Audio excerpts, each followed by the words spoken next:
Bermuda grass is a highly invasive grass that originated in Africa. It's a popular grass for lawns and pastures. It's mostly grown in the southeast and the southwestern portions of the United States. People like it in their lawns because it can stay green during the summer when all the other grasses would turn brown in a drought. But it can be extremely troublesome for gardeners. In fact, one of the common names for Bermuda grass is devil's grass. It produces in three ways: by seed, by above ground vine-like shoots called stolons, and by below ground shoots called rhizomes. Digging some up reveals the wiry roots that want to creep into your garden. These roots will just go right into your garden from a grassy area.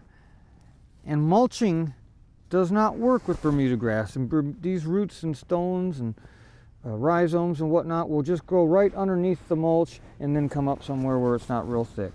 So I've never had any luck mulching to get rid of Bermuda grass. Now, if you hoe Bermuda grass and chop it up into little pieces, each one of those can grow and make a new plant. Every time there's a node, there's roots that come out which will sprout and make a new plant. So it's better to dig it out with a fork where you can go and follow the roots as far along as you can and try to get to the very end of the roots. See that? And then you can get these and keep them out of your garden. Here's a pile of sawdust near where some Bermuda grass was, and you can see that mulching with the sawdust there has not done any good whatsoever. The Bermuda grass just creeps right underneath it, and mulching has never worked for Bermuda grass. The key is that Bermuda grass is low growing and it's killed by frost. So to get rid of Bermuda grass, really all you have to do is nothing and just let other things grow up. It will smother out.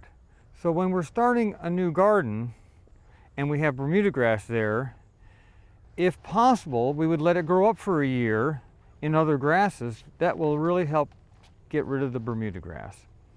But then we would plow it in the fall when the Bermuda grass isn't growing and expose those wiry roots to the winter's freezing. That'll kill them. And then we just have to keep dragging these wiry roots out of the field, and then the next summer, about the middle of May, when Bermuda grass wants to start growing, we sow it into really thick, rank growing crops like black-eyed peas and other cow peas, or Sudan grass, or even sunflowers and Mexican sunflowers, and anything that grows up tall and makes a lot of shade during the summer months when the Bermuda grass is wanting to grow. We want to shade it out. Here's a spot where we have Bermuda grass next to a garden, and we're planting a few rows of flowers in between so that it's really shaded with the bushy zinnias and cosmos, marigolds, things of that nature. And that'll shade out that area for about 3 feet wide, and that keeps the Bermuda grass roots from climbing through and getting into the garden. This is a field of mustard right now. Although troublesome in the garden, Bermuda grass makes great feed for the cows. So we like it to be in our pastures. Letting your lawns grow up is good for the soil. You'll invite in some more of the clumping grasses that are easier to garden around. Unfortunately, there's laws in towns that say that you have to keep your grass under a foot tall, and this does promote Bermuda grass. If you keep mowing it, you'll just get these creeping grasses that are really hard to garden around. Let your lawn grow up. It's much healthier. For inspiring garden tours, growing tips, and garden projects, visit our website at volunteergardener.org or on YouTube at the Volunteer Gardener channel, and like us on Facebook.